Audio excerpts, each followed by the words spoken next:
Kata Nabi, kalau sholatnya ingin sempurna dimulai dari wudhu. Yang pokok dalam wudhu itu ada 4, sisanya sunnah. Awas, kalau yang 4 ini tidak sempurna maka batal wudhunya. 1, faghsilu wujuhakum, basuh wajahnya. Kalau disebutkan wajah dalam bab wudhu, itu tidak ada yang lain kecuali bagian tampak muka, gitu ya. Kalau yang punya jenggot, itu termasuk janggutnya di selai-selai. Sifat wudhu cuma ada 3. 1, pakai keran. 2, pakai gayung. 3, air yang mengalir. Ya, seperti di sungai ada air mengalir, itu nggak ada masalah. Tapi kalau menggunakan gayung atau semisalnya, Nabi itu diriwayatkan dalam hadis itu sangat menghemat air. Bahkan pernah beliau kemudian berwudu, kalau kita kemudian hitung, itu hanya sejumlah Pak, seaqua gelas Pak, cukup. Atau yang kedua, menggunakan keran ya. Kalau sekarang kita ada keran, contoh ini kerannya. Ya. Kerannya agak tinggi sedikit. Dan kita sesuaikan. Ambil airnya. Misal contoh, ghosala. Ghosala itu bukan ditumpahkan, ambil air, tumpahkan di tempat yang akan dibasuh gini. Yang telunjuk itu kemudian menghapus atau menghilangkan kotoran di sela-sela mata, contoh. Yang jempol menghilangkan kotoran di sela-sela telinga bagian belakang di sini. Ya. Kalau misalnya saya mulai ambil airnya, kemudian saya tumpahkan di sini. Yang telunjuk membersihkan di jari-jari di sini, di sela-sela mata. Yang jempol kemudian membersihkan di sela-sela di bawah telinga sini. Kemudian di selesai. 1. Tahan sebentar ya, ini praktek dulu sebentar. 2, wa aidiakum ilal marafiq, ini yang sering keliru. Dan tangan sampai siku. Jadi saat kita mengambil air wudhu, ambil airnya, tumpahkan dari sini ilal marafiq sampai ke siku, ke sini. Balikan lagi ke depan. Jadi bukan kerannya dibeginikan, sikunya dibeginikan, takut, bukan. Jadi bukan siku diteruskan ke bawah. Yang tepat itu ambil airnya, kemudian basuh dari sini sampai dengan ke sikunya. Hati-hati, ini ada maknanya. Dan jika benar di hadis Muslim, jika orang wudunya benar seperti ini, maka bersamaan dengan jatuhnya air wudhu itu, jatuh pula dosa-dosa dan kotoran yang melekat pada anggota tubuhnya. Tidak cukup dengan amin, nanti kita lihat dulu. Tangan selesai, pindah kemana? Bukan ke rambut, tapi kepala. Jadi dalam bab wudu yang diusap bukan rambutnya, kepalanya. Itulah keadilan Allah. Kalau yang diusap kepalanya, semua manusia yang hidup pasti punya kepala. Tapi kalau yang diusap rambutnya, ada ketidakadilan, karena tidak semua orang punya kepala, punya rambut. Tuh. Nah sekarang lihat sini. Ketika kita diminta mengusap kepala, bahasanya masaha. Masaha itu begini. Ini saya punten. Bismillah. Gini ya. Ambil airnya, tumpahkan, baru kemudian diusapkan ke kepalanya. Paham ya? Kalau yang ghosala, ambil, tumpahkan di tempat yang akan dibasuh. Tapi kalau masaha, hati-hati. Ambil airnya, tumpahkan, baru diusap. Jadi bukan diambil air, tumpahkan di kepala begini. Yang dibasuh kepalanya bukan rambutnya. Jadi kalau ada laki-laki sudah dandan, sisiran, rapi, tiba-tiba keran dibuka, yang diusap cuma rambutnya, ulak. Itu batal wudunya. Tidak sah.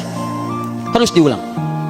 Terakhir kaki dibasuh sampai dengan bagian mata kakinya, dan ini tidak perlu saya terangkan karena mudah bagi kita untuk mempraktekannya. Tapi yang ingin saya jelaskan satu ini saja. Perhatikan baik-baik. Yang 4 ini wajib wudu. Tambahannya sunnah. Niat dimasukkan dalam wajibnya. Lihat sini. Kumur-kumur sunnah. Telinga sunnah. Istinsyak sunnah. Yang 4 ini wajib. Tapi terlepas dari wajib dan sunnahnya, perhatikan baik-baik. Kenapa ini disebut dengan wudu? Dan hebatnya Al-Quran mengistilahkannya dengan toharah. Toharah. Apa itu toharah? Apa itu suci? Toharah. Apa itu toharah? Suci. Apa itu suci? Toharah. Ada toharah, ada nadhafah, itu beda. Kalau nadhafah, bersih luarnya, tapi belum tentu bersih dalamnya. Bisa jadi luarnya bersih tapi dalamnya najis. Misal, hewan yang paling najis apa? Yang haram. Misal hewan tadi itu, hewan babi misalnya, misal dibersihkan, dimandikan, disisir sampai bersih. Bersih tidak? Bersih, bersih. Tapi halal tidak? Suci tidak? Tidak. Al-khinziru nadhifun walakinnahu ghairu tahir. Babinya bisa bersih tapi tetap tidak halal, tidak suci dia, tetap haram, tetap najis. Paham? Tapi kalau bersih luarnya dan suci dalamnya, maka kalimatnya berubah dari nadhafah jadi taharah. Taharah. Orangnya disebut dengan tahir. Kalau rajin dikerjakan disebut dengan mutatahhir. Wudu dalam Quran disebut dengan taharah. Seakan-akan memberikan pesan, maaf, orang yang wudu itu bukan hanya bersih fisik luarnya saja. Jadi kalau orang wudunya bersih, bukan cuma wajahnya yang bersih. Kalau wudunya benar, bukan kotoran di tangan saja yang hilang, tapi mohon maaf, fisik dalamnya itu ikut suci.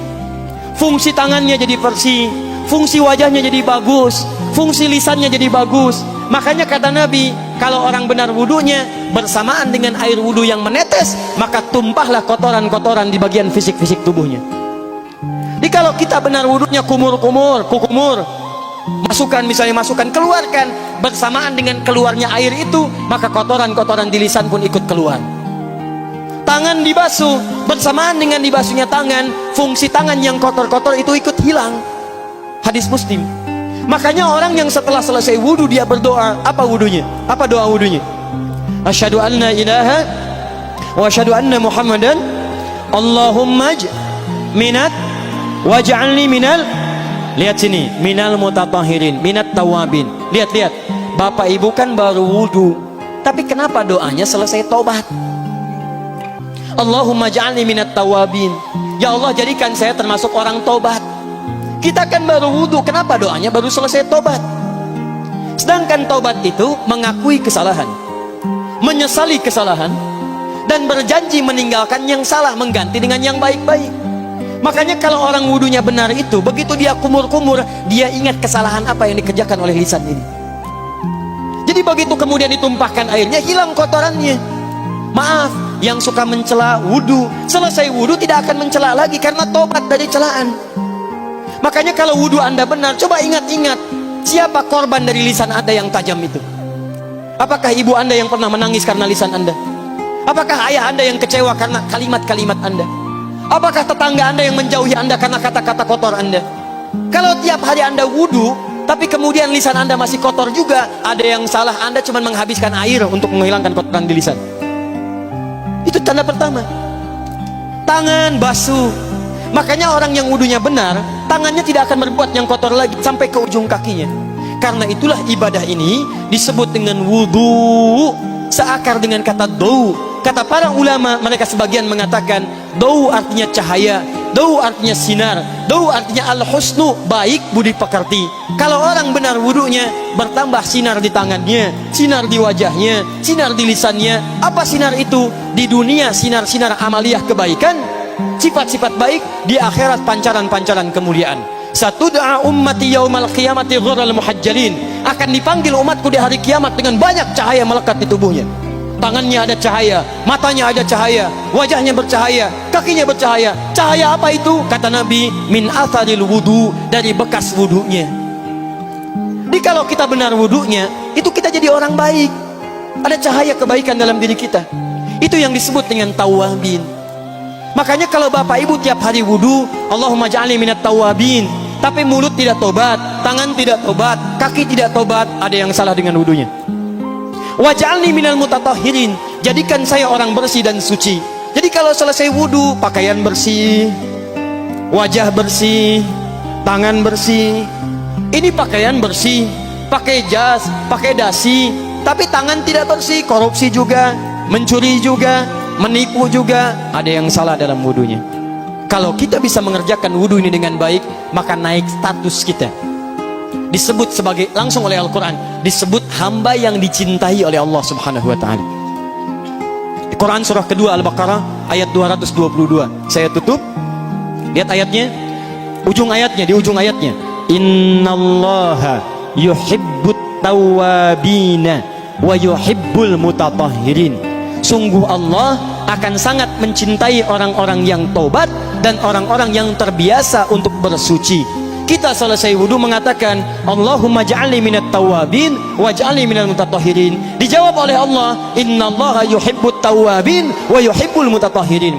Karena itulah orang yang rajin wudu adalah orang-orang yang dicintai oleh Allah Subhanahu wa taala.